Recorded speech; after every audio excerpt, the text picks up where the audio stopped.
بسم اللہ الرحمن الرحیم۔ سامعین کرام، آپ سن رہے ہیں انسپکٹر نواز خان سیریز کے سلسلے کی ایک اردو کہانی برقع اور جرم، جس کے مصنف ہیں طاہر جاوید مغل، اور یہ اس سلسلے کی آخری اور قسط نمبر 2 ہے۔ مجھے امید ہے آپ کو میری یہ کاوش بھی پسند آئی ہوگی۔ آپ نے اگر ابھی تک میرا چینل کہانی گھر سبسکرائب نہیں کیا تو ابھی میرے چینل کو سبسکرائب کر کے بیل نوٹیفیکیشن آن کر لیجئے تاکہ آنے والی ہر نئی کہانی کی اطلاع بر وقت آپ تک پہنچ سکے۔ فرزانہ یہ سمجھتی تھی کہ اب وہ مرحلہ آ گیا ہے جہاں اسے دونوں دوستوں میں سے ایک کا انتخاب کر لینا چاہیے۔ کئی روز فیصلے کی سولی پر لٹکنے کے بعد اس نے 2 دن پیشتر منع سے ملاقات کی تھی۔ یہ ملاقات ایک معروف تاریخی سیرگاہ میں ہوئی تھی۔ میں نے اندازہ لگایا کہ لڑکی کو اس معاہدے کا علم نہیں تھا جس میں دونوں لڑکوں نے اپنے اپنے طور پر فیصلہ کیا تھا کہ جو فرزانہ سے ملنے میں کامیاب ہوا وہ اس کھیل کا تنہا کھلاڑی تسلیم ہوگا۔ فرزانہ سے پوچھ گچھ کے بعد منع کے متعلق میرے شبہات کو تقویت ملی۔ ذہن پر تھوڑا سا زور ڈالا تو بہت سی کڑیاں آپس میں مربوط ہونے لگیں۔ اگر فرزانہ چند روز پہلے منع سے ملی تھی تو منظور کا لگایا ہوا اندازہ درست ثابت ہوتا تھا۔ فرزانہ سے ملنے کے بعد منا اس رات غفورے سے ملا تھا۔ وہ شرط جیت گیا تھا اور شرط کے مطابق اس کے پاس لڈوؤں کا لفافہ تھا، لیکن یہ لڈو دراصل قتل کے ہتھیار تھے۔ منع نے زہریلے لڈو کھلا کر غفورے کو موت کے گھاٹ اتار دیا تھا، لیکن یہاں سوچنے کی بات تھی اگر منا شرط جیت گیا تھا تو پھر اسے زہریلے لڈو کھلانے کی کیا ضرورت تھی؟ اس کے راستے کی رکاوٹ تو خود بخود دور ہو رہی تھی۔ غفورہ ان دونوں کے درمیان سے نکل رہا تھا۔ پھر ایک اور خیال میرے ذہن میں آیا اور امید کی ایک روشن کرن دکھائی دی۔ اگر منا اس کھیل میں کامیاب رہا تھا تو زیادہ امکان اس بات کا تھا کہ غفورے نے دل برداشتہ ہو کر خودکشی کی کوشش کی ہو۔ میں نے اس پہلو سے غور کیا تو گتھی سلجھی ہوئی محسوس ہوئی۔ غفورہ یقیناً خودکشی کا مرتکب ہوا تھا۔ منع نے اسے اپنی کامیابی کی اطلاع دی تھی اور یہ اطلاع اس کی تمام امیدوں پر پانی پھیر گئی تھی۔ منع کے جانے کے بعد وہ گھر نہیں گیا تھا۔ اس نے بیٹھک کا دروازہ بند کر کے زہر کھایا تھا اور وہیں چارپائی پر لیٹ رہا تھا۔ اسی روز شام کے وقت پوسٹ مارٹم رپورٹ بھی آ گئی۔ رپورٹ میں موت کی وجہ زہر خورانی بتائی گئی تھی۔ زہر رات 10 اور 11 کے درمیان دیا گیا تھا۔ موت کوئی 12 بجے ہوئی تھی۔ معدے سے ملنے والے مواد میں پان، لڈو اور چائے کے اجزاء موجود تھے۔ میری سابقہ معلومات کی روشنی میں یہ بات ثابت ہو جاتی تھی کہ منا اس رات متوفی سے ملا تھا اور اس نے اسے لڈو کھلائے تھے۔ کیمیکل ایگزامینر کی رپورٹ یہ بتانے سے قاصر نظر آتی تھی کہ متوفی کے معدے اور انتڑیوں میں پایا جانے والا زہر کس چیز میں ملا کر کھلایا گیا تھا۔ میں چونکہ خودکشی کی لائن پر سوچ رہا تھا، اس لیے میں نے اگلے روز غفورے کے کچھ دوستوں اور ملنے جلنے والوں سے ملاقات کی اور مذکورہ شک ذہن میں رکھتے ہوئے ان سے سوالات کیے۔ اس مغز کھپائی سے پتہ چلا کہ غفورہ اس سے پہلے بھی خودکشی کی ایک کوشش کر چکا تھا۔ یہ واقعہ جس طرح میرے کانوں تک پہنچا میں منوعاً آپ کو بتا دیتا ہوں۔ پتہ چلا کہ کچھ عرصہ پہلے غفورے نے اپنے بڑے بھائی کی بیوی سے ناجائز تعلقات قائم کرنے کی کوشش کی تھی۔ اس کا بڑا بھائی دوسرے شہر میں کام کرتا تھا۔ اس کی غیر موجودگی میں یہ شاخسانہ شروع ہو گیا۔ ایک رات غفورے نے مبینہ طور پر گھر کے تمام افراد کو کوئی نشہ آور چیز پلا دی۔ رات گئے جب وہ بری نیت سے بھائی کی بیوی کے پاس پہنچا تو اس نے غفورے کو بری طرح پیٹ ڈالا۔ شور سن کر گھر کے کچھ اور افراد بھی جاگ گئے۔ اس واقعے کی خبر گھر سے بھی باہر نکلی اور محلے میں خوب چرچا ہوا تھا۔ غفورے کو سخت سرزنش کا سامنا کرنا پڑا۔ یقیناً اسی واقعے سے متاثر ہو کر اس نے خودکشی کی کوشش کی تھی۔ اس نے نیلا تھوتھا کھا لیا تھا، لیکن بر وقت طبی امداد سے جان بچ گئی۔ اس شہادت سے 2 باتیں سامنے آئیں۔ غفورہ ڈھیلے کردار کا لڑکا تھا اور اس سے پہلے بھی اس نے خودکشی کی کوشش کی تھی۔ میں نے منع سے ایک بار پھر تفصیلی بات چیت کی۔ اس روز میں نے اسے تھانے ہی بلا لیا۔ وہ اب تک سخت خوف زدہ تھا۔ ایک روز پہلے اس نے اپنی بہن کے سامنے اعتراف کر لیا تھا کہ وہ رات کو غفورے کے پاس گیا تھا اور اسے لڈو بھی کھلائے تھے، لیکن اس سے زیادہ اس نے کچھ نہیں کہا تھا۔ اس کی بہن یعنی میری بیوی بھی بڑی بڑی قسمیں کھا رہی تھی کہ اس کا بھائی ایسا نہیں ہو سکتا۔ میں نے منع سے کہا کہ اگر غفورے کی ہلاکت میں اس کا ہاتھ نہیں تو پھر اس کی موت کی کیا وجہ ہو سکتی ہے؟ منّے نے جو جواب دیا وہ میری توقع کے عین مطابق تھا اور اس سے میری کافی تسلی بھی ہو گئی۔ اس نے کہا، بھائی صاحب، میں سوچتا ہوں اس نے خودکشی کی ہے۔ مجھ سے ملنے کے بعد وہ سخت پریشان ہو گیا تھا۔ اس وقت مجھے امید نہیں تھی کہ وہ اپنی جان ہی لے لے گا۔ کاش مجھے اس وقت اس کے ارادے کا علم ہو جاتا۔ منّے نے یہ بھی بتایا کہ اس کے آنے کے بعد غفورہ بیٹھک میں ہی رہا تھا اور اس نے اندر سے کنڈی لگا لی تھی۔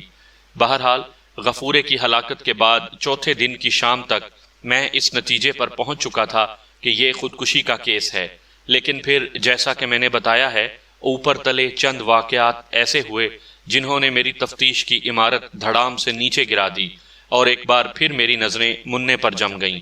اس روز شام کے وقت تھانے کے پتے پر ایک خط موصول ہوا۔ پتے کے ساتھ میرا نام بھی لکھا ہوا تھا۔ میں نے لفافہ چاک کیا۔ یہ ایک گمنام خط تھا، لیکن مفصل اور حیرت انگیز حد تک مدلل۔ لکھنے والے نے اپنے خیالات نہایت مؤثر طریقے سے بیان کیے تھے۔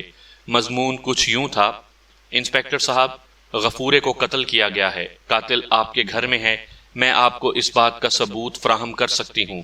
بدھ کی دوپہر یعنی غفورے کے قتل سے ایک روز پہلے ایک برقع پوش عورت شہر سے باہر کچی آبادی میں پہنچی تھی۔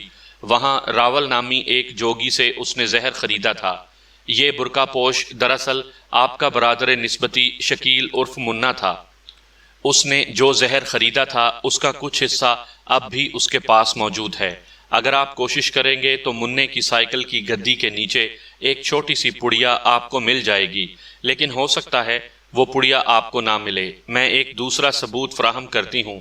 وہی برقع پوش عورت آپ کے محلے میں مختار نامی حلوائی کے پاس بھی گئی تھی۔ اس نے کہا تھا کہ اسے لڈو چاہیے۔ حلوائی کے پاس بوندی کے سخت لڈو تھے۔ اس عورت نے کہا تھا کہ اسے موتی چور کے نرم لڈو چاہیے۔ حلوائی نے کہا تھا کہ وہ موتی چور لڈو نہیں بناتا، لیکن موٹی بوندی کے تازہ لڈو بننے والے ہیں۔ عورت تازہ لڈوؤں کے انتظار میں آدھ گھنٹہ دکان پر کھڑی رہی تھی۔ تازہ دم لڈو نرم ہوتے ہیں اور توڑ کر بآسانی بنائے جا سکتے ہیں۔ آپ میری بات سمجھ رہے ہوں گے۔ ایک تیسرا ثبوت اب میں آپ کو فراہم کرتی ہوں اور آپ اسے جھٹلا نہیں سکیں گے۔ آپ ایک ذہین پولیس والے ہیں، لیکن یہ بات آپ کی سمجھ میں نہیں آئی۔ ظاہر ہے آپ کا برادر نسبتی 2 یا 3 لڈو لے کر تو مقتول کے پاس نہیں گیا تھا۔ اس کے پاس کم از کم 1 آدھ سیر لڈو ہوں گے۔ مقتول نے تمام لڈو تو نہیں کھائے ہوں گے، پھر باقی لڈو کدھر گئے؟ جی ہاں، وہ لڈو موقع سے اٹھا لیے گئے تھے، اس لیے کہ وہ زہریلے تھے۔ اب آپ سوچ رہے ہوں گے کہ وہ لڈو ہیں کہاں؟ میں آپ کو بتاتی ہوں۔ آپ کے گھر کے پچھواڑے کوڑے کرکٹ سے بھرا ہوا ایک چھوٹا سا گڑھا ہے۔ یہ لڈو لفافے میں بند اسی کوڑے میں پڑے ہیں۔ اب ایک ایسا ثبوت آپ کو فراہم کرتی ہوں جو اس قتل کا معمہ صاف صاف حل کر دے گا۔ محلہ سادھو نگر میں ایک دوائیوں کی دکان ہے۔ ڈاکٹر مہتا وہاں بیٹھتے ہیں۔ قتل کی رات وہ آپ کے محلے میں ایک مریض کو دیکھ کر سائیکل پر سوار واپس جا رہے تھے۔ انہوں نے شکیل عرف منّے کو دیکھا۔ وہ ایک گلی سے نکلا اور گھبراہٹ میں ان کی سائیکل سے آ ٹکرایا۔ ڈاکٹر مہتا سے 1-2 بار اس نے دوائی لی تھی۔ وہ اسے پہچان گئے۔ انہوں نے اس سے پریشانی کی وجہ پوچھی۔ وہ کچھ نہ بتا سکا۔ اس کے ہاتھ میں وہی لفافہ تھا جو اس وقت آپ کے گھر کے پچھواڑے پڑا ہے اور جس میں سے اس نے غفور کو زہریلے لڈو کھلائے تھے۔ سائیکل سے ٹکرانے کے بعد یہ لڈو گر گئے تھے اور ڈاکٹر مہتا نے اپنے ہاتھوں سے دوبارہ لفافے میں ڈالے تھے۔ وہ اس لفافے اور ان لڈوؤں کو بآسانی پہچان سکتے ہیں۔ میرے خیال میں یہ شہادتیں جرم کو بے نقاب کرنے کے لیے کافی ہوں گی۔ آپ سوچتے ہوں گے کہ میں کون ہوں اور مجھے یہ سب باتیں کیسے معلوم ہیں۔ آپ یہ بھی سوچتے ہوں گے کہ میں یہ سب کچھ منّے کو پھنسوانے کے لیے کسی کی ایما پر لکھ رہی ہوں۔ یقین جانیے، میں نے جو کچھ لکھا ہے اپنی مرضی سے لکھا ہے۔ آپ کے ذہن میں اٹھنے والے پہلے سوال کا جواب یہ ہے کہ منّے سے میرا قریبی تعلق رہا ہے اور میں ایک مظلوم لڑکی ہوں اور یہی مظلومیت میرے قلم اٹھانے کا سبب بنی ہے۔ یہ خط ایک دھماکے سے کم نہیں تھا۔ میں فوراً تھانے سے اٹھا اور خط کے الزامات کی تصدیق کے لیے چل دیا۔ مختصراً، سب سے پہلے میں کچی آبادی میں پہنچا۔ وہاں سے حلوائی مختار کی دکان پر آیا اور وہاں سے اپنے گھر کا پچھواڑا دیکھا۔ تینوں اطلاعات بالترتیب درست ثابت ہوئیں۔ یقیناً چوتھی اطلاع بھی درست تھی۔ منّے کی سائیکل کی گدی کے نیچے ایک پڑیا موجود تھی، لیکن وہ پھٹ گئی تھی اور سپرنگوں میں کاغذ کا ایک ٹکڑا اٹکا رہ گیا تھا۔ آخری ثبوت کے لیے میں قریبی محلے سادھو نگر گیا۔ ڈاکٹر مہتا کھچڑی داڑھی والا ایک شریف النفس سکھ تھا۔ وہ محض ایک کمپاؤنڈر تھا مگر خاصا قابل معالج تھا، اس لیے گاؤں والے اسے ڈاکٹر ہی کہتے تھے۔ میں نے اسے کوڑے سے برآمد ہونے والا لفافہ دکھایا اور تفصیلی گفتگو کی۔ جب میں اس کی دکان سے نکلا میرے ذہن سے مننے کے قاتل نہ ہونے کا ہر شبہ دور ہو چکا تھا۔ تھانے آ کر میں بے دم سا ہو کر کرسی پر گر گیا۔ میرا سب انسپکٹر میری ہدایات کے مطابق غفورے کے تمام خطوط جمع کر چکا تھا۔ ان میں سے کچھ خطوط منظور کے پاس تھے اور کچھ اس کے اپنے سامان میں۔ میں خالی نظروں سے یہ خطوط دیکھتا رہا۔ آخر میں ایک ایسا خط نظر سے گزرا جس سے یہ بات مزید یقینی ہو گئی کہ غفورے نے خودکشی نہیں کی۔ یہ خط غفورے نے اپنی موت کے روز صبح کے وقت لکھا تھا۔ یہ خط اس کی اپنی لکھائی میں تھا۔ غفورہ خود بھی لکھ سکتا تھا لیکن شکستہ ہینڈ رائٹنگ کے علاوہ اردو بھی واجبی سی آتی تھی۔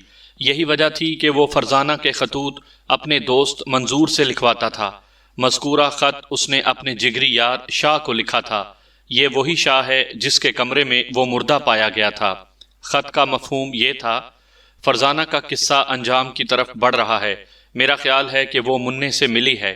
آج رات منا مجھ سے ملنے آ رہا ہے۔ بہرحال کچھ بھی ہے میں ہار ماننے والا نہیں۔ شرط ہار بھی گیا تو میں فرزانہ کو نہیں ہاروں گا۔ موت سے چند گھنٹے قبل لکھا گیا یہ خط صاف بتا رہا تھا کہ غفورے کا ارادہ خودکشی کا بالکل نہیں تھا۔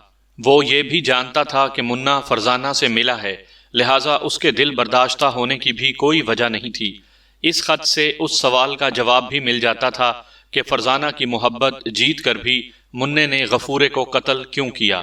در حقیقت وہ جان چکا تھا کہ غفورہ ان دونوں کا پیچھا نہیں چھوڑے گا۔ شدید رقیبانہ جذبات کے تحت اس نے اسے قتل کرنے کا فیصلہ کیا تھا۔ اب انتظار فضول تھا۔ شواہد چلا کر کہہ رہے تھے کہ منا مجرم ہے۔ صاف ظاہر ہو رہا تھا کہ جس لڑکی نے مننے کا بھانڈا پھوڑا ہے وہ نہ صرف اس کی گہری رازداں تھی بلکہ دلی طور پر اس سے متنفر بھی تھی۔ اس نے اپنے خط میں واضح طور پر اشارہ دیا تھا کہ اگر میں نے اپنی بیوی کے بھائی کے خلاف کارروائی سے دریغ کیا تو وہ اس خط کی ایک نقل میرے اعلیٰ افسران کو بھیجے گی۔ اگر اس کے خط میں یہ دھمکی نہ بھی ہوتی تو بھی میں مجرم کو چھوڑنے کا کوئی ارادہ نہیں رکھتا تھا۔ یہ میرے کردار کی کڑی آزمائش تھی اور مجھے اس آزمائش سے گزرنا تھا۔ میں تھانے سے فوراً گھر کی طرف روانہ ہوا۔ گھر پہنچا تو پتہ چلا کہ منا غائب ہے۔ میری بیوی نے بتایا کہ وہ سپہر کا گیا واپس نہیں آیا، لیکن میں جانتا تھا کہ وہ واپس آیا ہوگا۔ دراصل میری بیوی بھانپ چکی تھی کہ میں اس کے بھائی کے خلاف کوئی کارروائی کرنے والا ہوں۔ اس نے اسے مطلع کر دیا تھا اور وہ بھاگ گیا تھا۔ میرے غصے کی کوئی انتہا نہ رہی۔ نہ جانے میرے منہ سے کیا کیا نکلا۔ وہ سنتی رہی اور آنسو بہاتی رہی۔ میں اس کی مجبوری سمجھ رہا تھا۔ وہ ایک اکلوتے بھائی کی بہن تھی لیکن وہ جذبات میں اپنا دوسرا رشتہ فراموش کر رہی تھی۔ اس کا یہ رشتہ ایک ذمہ دار پولیس اہلکار سے تھا۔ یہ میرا خانگی جھگڑا تھا اور شاید سامعین کو اس سے دلچسپی بھی نہ ہو، لہٰذا میں تفصیل میں نہیں جاؤں گا۔ بہرحال میرے سسرال والے اس معاملے میں کود پڑے اور انہوں نے جھگڑے کو سنگین تر بنا دیا۔ ایک سسرالی رشتہ دار جو خود پولیس میں بھی تھا اور میرا ہم منصب بھی، اس معاملے کو بگاڑنے کا خاص سبب بنا۔ اس نے کہا کہ نواز خان جان بوجھ کر کیس خراب کر رہا ہے۔ وہ بآسانی مننے کو مشکوک افراد کی فہرست سے خارج کر سکتا ہے۔ اس پر صرف دیانتداری کا بھوت سوار ہے۔ اس نے کچھ ایسے نکتے بیان کیے جن سے منا بالکل بری الذمہ ہو جاتا تھا۔ اسی دوران اس گمنام لڑکی نے حسب تنبیہ ایک خط افسران بالا تک پہنچا دیا۔ جیسا کہ میں بتا چکا ہوں، گمنام ہونے کے باوجود وہ ایسا مدلل خط تھا کہ اگر کسی اور انسپکٹر کے خلاف ہوتا تو اسے صفائی کا موقع دیے بغیر لائن حاضر کر دیا جاتا، لیکن افسران بالا میرے بارے میں بڑے اچھے خیالات رکھتے تھے۔ ایس پی صاحب نے مجھے ہیڈ کوارٹر بلایا اور بڑی نرمی سے بتایا کہ بھائی تمہارے خلاف ایک چٹھی آئی ہے۔ میرا ہندو سب انسپکٹر بھی وہیں موجود تھا۔ میری آمد سے قبل اس سے بھی پوچھ گچھ کی گئی تھی۔ وہ ایک کینہ پرور شخص تھا۔ مجھے توقع تھی کہ اس نے میرا دفاع کرنے کے بجائے ایک آدھ بات زیادہ ہی لگائی ہوگی۔ وہاں جو گفتگو ہوئی وہ تکنیکی بحث کے زمرے میں آتی ہے۔ میں اس کی تفصیل بیان کر کے واقعہ کو طول نہیں دوں گا۔ مختصراً یہ کہ ایس پی صاحب نے کہا، انسپکٹر نواز، مجھے تم پر مکمل بھروسہ ہے۔ میں سمجھتا ہوں کہ ملزم کے رشتہ دار ہونے یا نہ ہونے سے کوئی فرق نہیں پڑتا، تم اپنا فرض پوری دیانتداری اور مہارت سے انجام دو گے۔ بہرحال میں تمہیں بتانا ضروری سمجھتا ہوں کہ اس معاملے کی بھنک اوپر تک پہنچ چکی ہے۔ میں ایس پی صاحب کی بات سمجھ رہا تھا۔ ہر پیشے اور شعبے میں خیر خواہ اور بد خواہ موجود ہوتے ہیں۔ میرے وہ ساتھی جو میری فرض شناسی کا ذکر تلخ الفاظ میں کیا کرتے ہیں، افواہ سازی کے اس سنہری موقع کو ہاتھ سے گنوانا نہیں چاہتے تھے۔ ان کی عنایات سے یہ خبر افسران بالا کے کانوں تک پہنچ چکی تھی، اور اب ایس پی صاحب مجھے تنبیہ کر رہے تھے کہ نواز خان ذرا سنبھل کے۔ میں ایک طویل سانس لے کر اٹھا اور ایس پی صاحب سے کہا، سر آپ کو یہ وردی کبھی دھوکہ نہیں دے گی۔ پھر سلوٹ کر کے میں تیز قدموں سے باہر نکل آیا۔ میری بیوی میرے سامنے بیٹھی تھی، رو رو کر اس کی آنکھیں سرخ ہو رہی تھیں۔ وہ جانتی تھی میں اس کے پاس کیوں آیا ہوں۔ میں اس سے شکیل عرف مننے کا پتہ پوچھنے آیا تھا۔ مجھے اچھی طرح معلوم تھا کہ مننے کو اس نے بھیجا ہے اور وہی اس کے ٹھکانے سے آگاہ ہے۔ ایک عورت کے لیے یہ ایک بہت بڑا امتحان تھا۔ ایک طرف اس کا بھائی تھا جو مجرم تھا، لیکن جسے وہ اپنے بچوں کی طرح چاہتی تھی، جس کے پسینے پر وہ خون بہانے کو تیار رہتی تھی، اور دوسری طرف اس کا شوہر تھا، جس کے چہرے پر ہمدردی اور رحم کا شائبہ تک نہیں تھا، جسے صرف اپنے فرض سے غرض تھی، اور جو اس کے بھائی کو پھانسی کے تختے تک پہنچانا چاہتا تھا۔ ہم دونوں کے درمیان کافی دیر ایک بوجھل خاموشی حائل رہی۔ پھر میں نے سنبھل کر کہا، مننے کا ملنا بہت ضروری ہے۔ میں تم سے صرف یہ پوچھنا چاہتا ہوں کہ تم میری مدد کرو گی یا مجھے اپنے طور پر اس کا پتہ چلانا ہوگا؟ کیا کوئی تیسرا راستہ نہیں؟ میری بیوی نے پوچھا۔ نہیں، میں نے فیصلہ کن لہجے میں کہا۔ میری بیوی نے اس وقت مننے کے بارے میں کچھ نہایت جذباتی باتیں کی، لیکن میرے پایا استقامت میں لغزش نہیں آئی۔ میں نے اسے کہا، یوں آنسو بہانے اور گریہ زاری سے کچھ حاصل نہیں ہوگا۔ وہ ملزم ہے، اور اگر مجرم ثابت ہوتا ہے تو اسے کیے کی سزا ملے گی، چاہے وہ پھانسی ہو؟ میری بیوی نے پوچھا۔ ہاں، چاہے وہ پھانسی ہو، میں نے کہا۔ اس نے عجیب سی نظروں سے مجھے دیکھا۔ ان نظروں میں دنیا جہاں کی عورتوں کا دکھ سمٹ آیا تھا، ان تمام عورتوں کا دکھ جو مردوں سے پیار کرتی ہیں، سخت گیر باپوں سے، خود غرض بھائیوں سے، پیٹنے والے شوہروں سے، اور رات دیر سے لوٹنے والے بیٹوں سے۔ وہ سب انہیں دکھ دیتے ہیں، کوئی کسی طرح اور کوئی کسی طرح۔ ہاں، ان تمام عورتوں کا دکھ اس کی آنکھوں میں تھا۔ پھر اس نے کہا، میں آپ کو اس کا پتہ دیتی ہوں، لیکن اس کے بعد میں کبھی آپ کو اپنی شکل نہیں دکھاؤں گی۔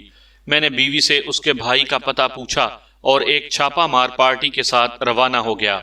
ملزم کو ایک گاؤں سے گرفتار کیا گیا۔ میری بیوی نے اسے اپنی ایک منہ بولی بہن کے پاس بھیج دیا تھا۔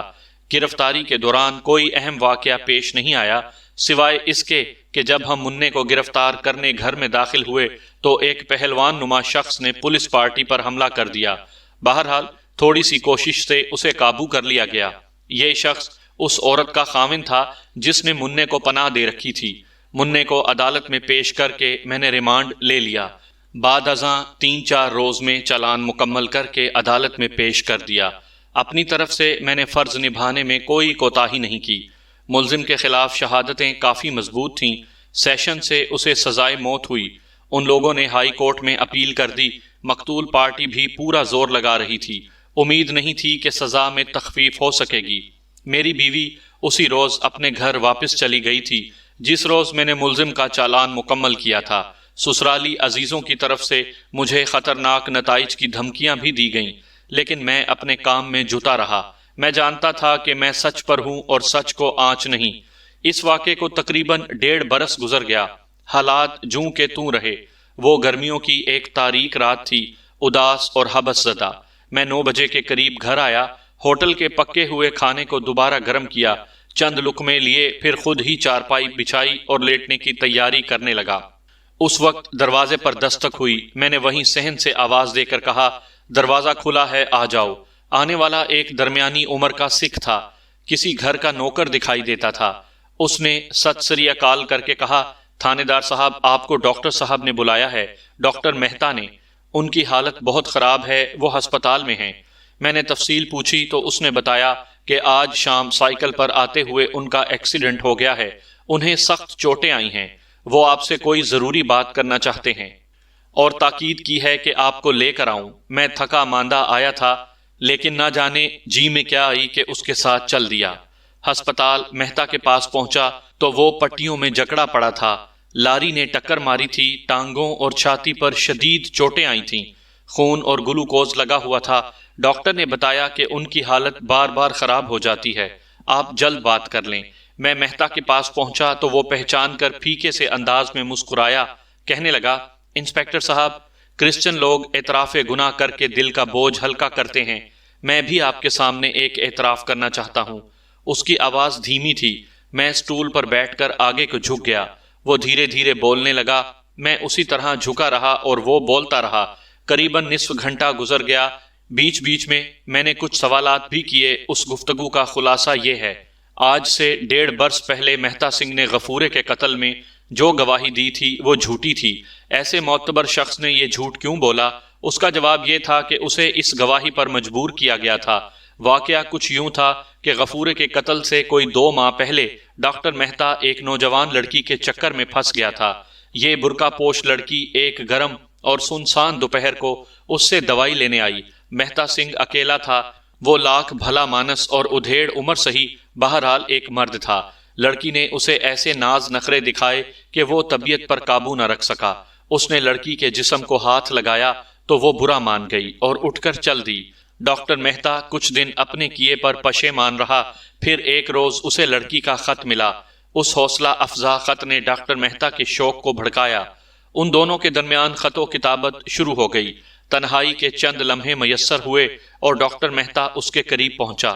اس لمحے اس پر انکشاف ہوا کہ برقعے میں عورت نہیں بلکہ مرد ہے۔ وہ بری طرح چونک کر پیچھے ہٹا۔ ایک مردانہ قہقہا سنائی دیا اور برقع پوش ڈاکٹر مہتا کو حیران اور پریشان چھوڑ کر پیچھے ہٹا۔ ایک مردانہ قہقہا سنائی دیا اور برقع پوش ڈاکٹر مہتا کو حیران و پریشان چھوڑ کر دکان سے نکل گیا۔ اس کے بعد مہتا کو جو خط ملا وہ سراسر ایک بلیک میلر کا خط تھا۔ اس میں ڈاکٹر کا مذاق اڑایا گیا تھا اور بھانڈا پھوڑنے کی دھمکیاں بھی دی گئی تھیں۔ ڈاکٹر نے اپنے طور پر بلیک میلر کا کھوج لگانے کی بہت کوشش کی، لیکن یہ جان کر اسے مایوسی ہوئی کہ جس پتے پر وہ خط لکھتا تھا وہاں کوئی بنگالی کرائے دار رہتے تھے جو مکان چھوڑ کر جا چکے تھے۔ پھر ایک دن ڈاکٹر کو برقع پوش لڑکے کا طویل خط پہنچا۔ اس میں اسے مذکورہ گواہی پر مجبور کیا گیا تھا۔ ڈاکٹر بال بچے دار آدمی تھا، گلی محلے میں اس کی عزت تھی۔ وہ بدنامی کے خوف سے کانپ گیا۔ بلیک میلر نے وعدہ کیا تھا کہ اس کے بعد اسے تنگ نہیں کرے گا۔ بہت سوچ بچار کے بعد ڈاکٹر نے اس کی بات ماننے کا فیصلہ کر لیا۔ میں نے ڈاکٹر کا پورا بیان غور سے سنا۔ حالات ایک پراسرار رنگ اختیار کر گئے تھے۔ اس پورے واقعے میں ایک برقع پوش ملوث دکھائی دیتا تھا، اور پھر وہ لڑکی جس نے مجھے گمنام خط لکھا تھا، کہیں وہ بھی تو وہی لڑکا تو نہیں تھا؟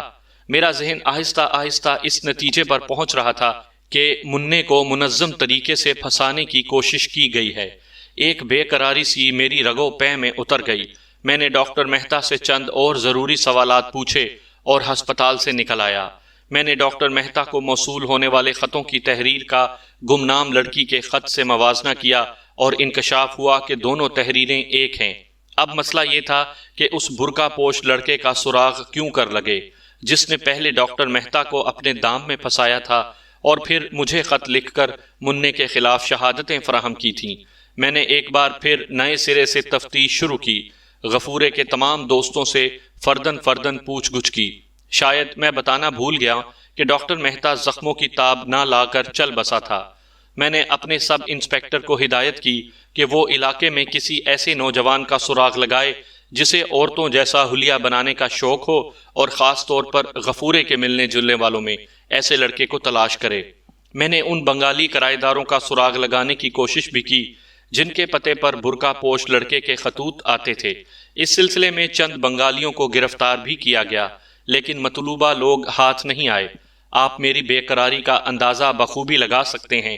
میری تفتیش کی بنیاد پر ایک بے گناہ کو پھانسی ہونے کا خدشہ تھا، اور وہ بے گناہ میرا نہایت قریبی عزیز تھا۔ ان دنوں مجھے کھانے پینے کا ہوش تھا نہ آرام کا، بس ایک ہی خواہش تھی کہ کسی طرح اس گتھی کا کوئی سراغ ہاتھ آ جائے۔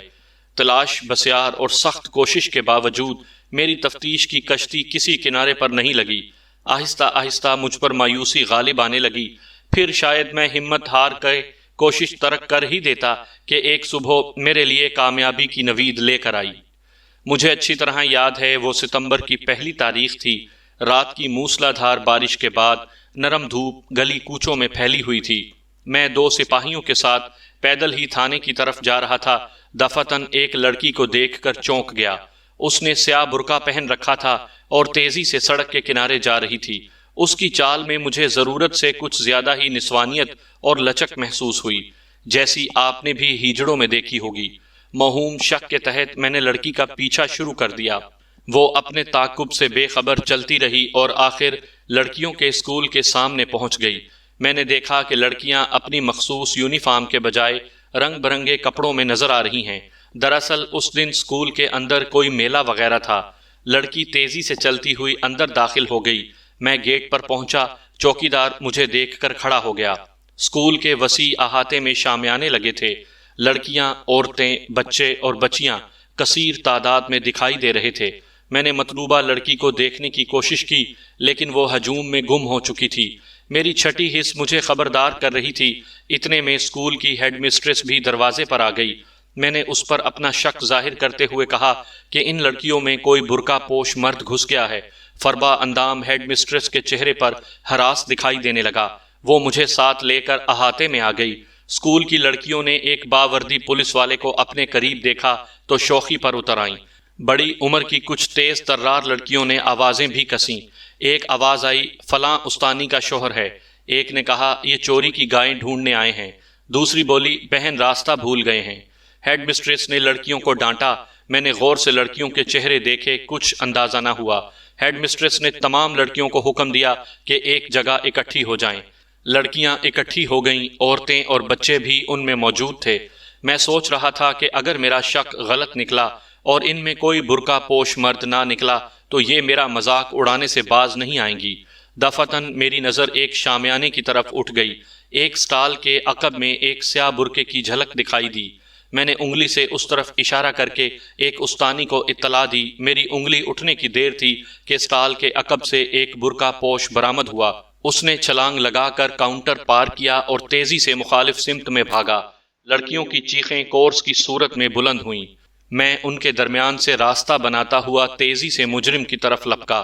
وہ برقعے سمیت سر پٹ دوڑتا ہوا بیرونی دیوار کی طرف بڑھ رہا تھا۔ پھر اس نے کسی چمگادڑ کی طرح چھلانگ لگائی اور منڈیر تھام لی، لیکن اس سے پہلے کہ وہ زور لگا کر اوپر چڑھتا میں اس کے قریب پہنچ چکا تھا۔ اس نے جب دیکھا کہ میں اسے فرار ہونے نہیں دوں گا تو اس نے منڈیر چھوڑ کر نیچے چھلانگ لگا دی۔ زمین پر گرتے ہی وہ سیدھا کھڑا ہو گیا۔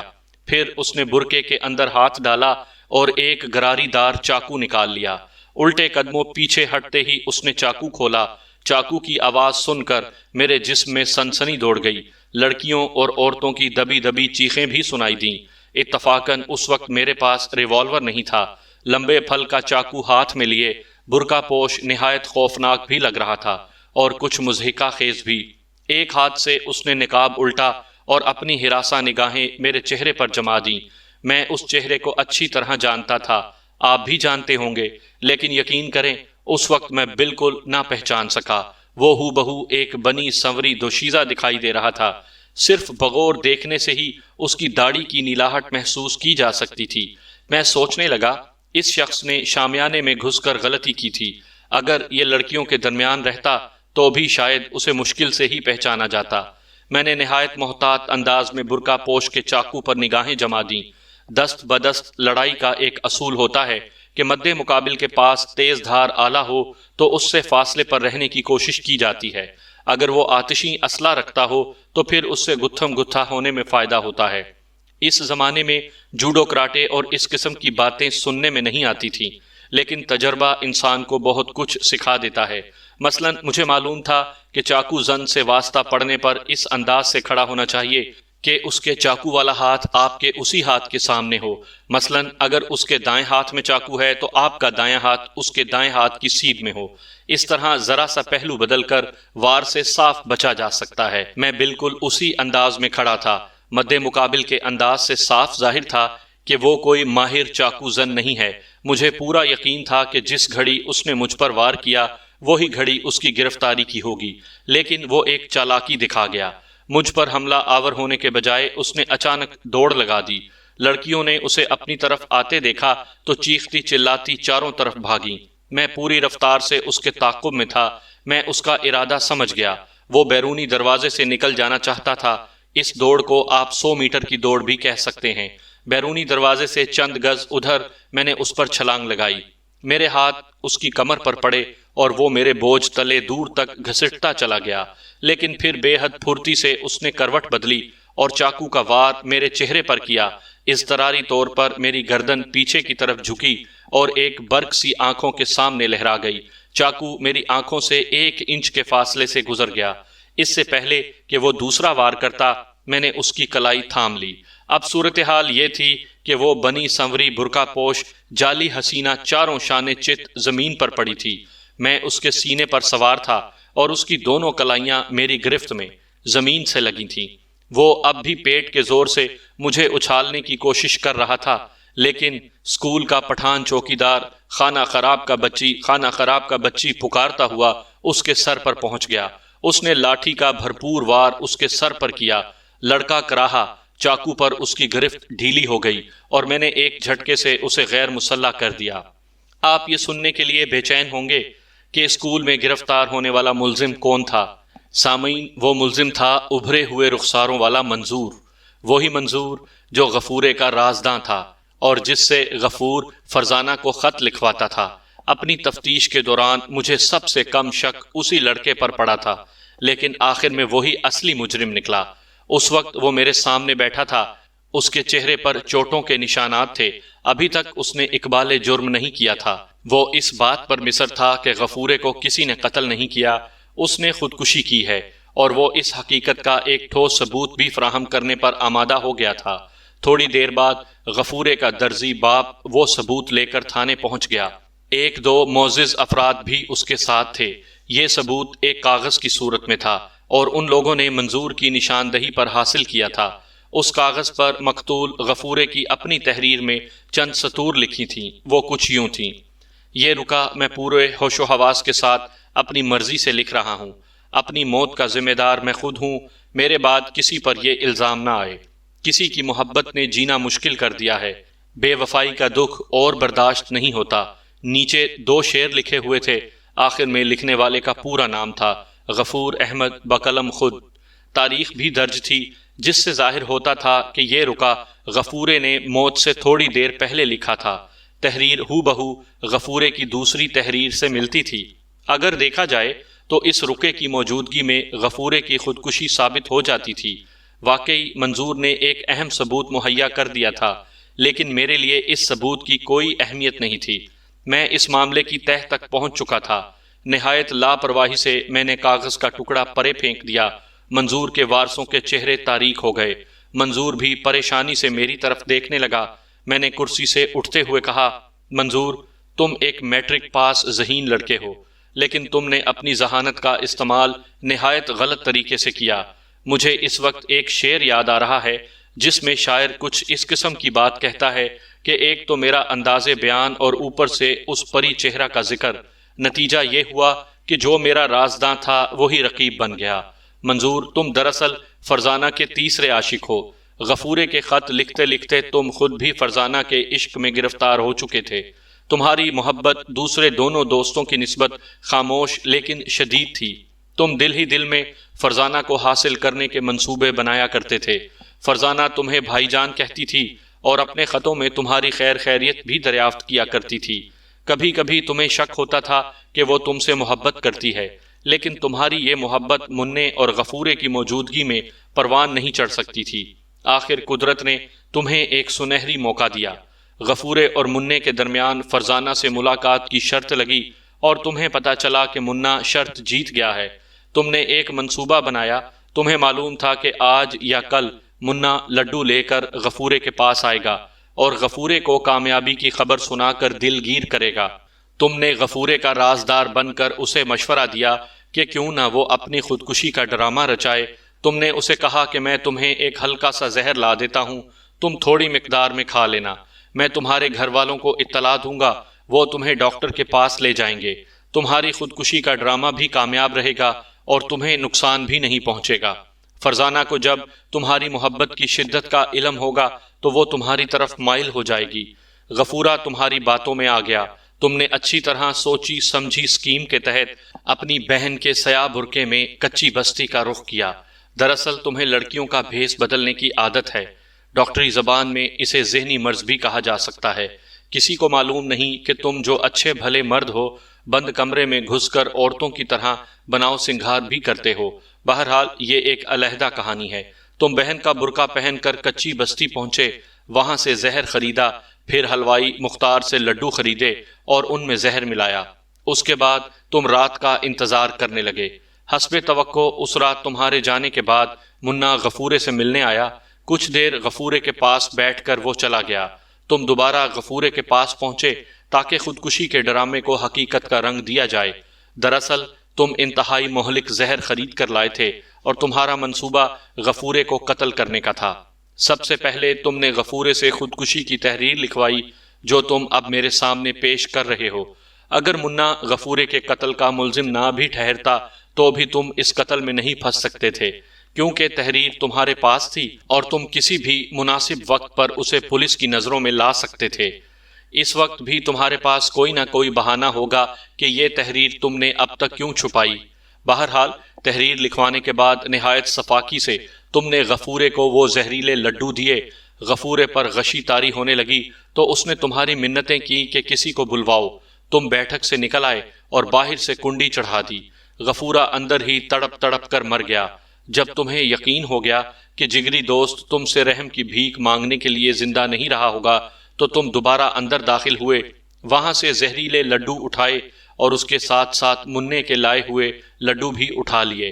مننے کے لائے ہوئے لڈو تم اپنے گھر لے گئے، جبکہ زہریلے لڈو تم نے میرے گھر کے پچھواڑے پھینک دیے۔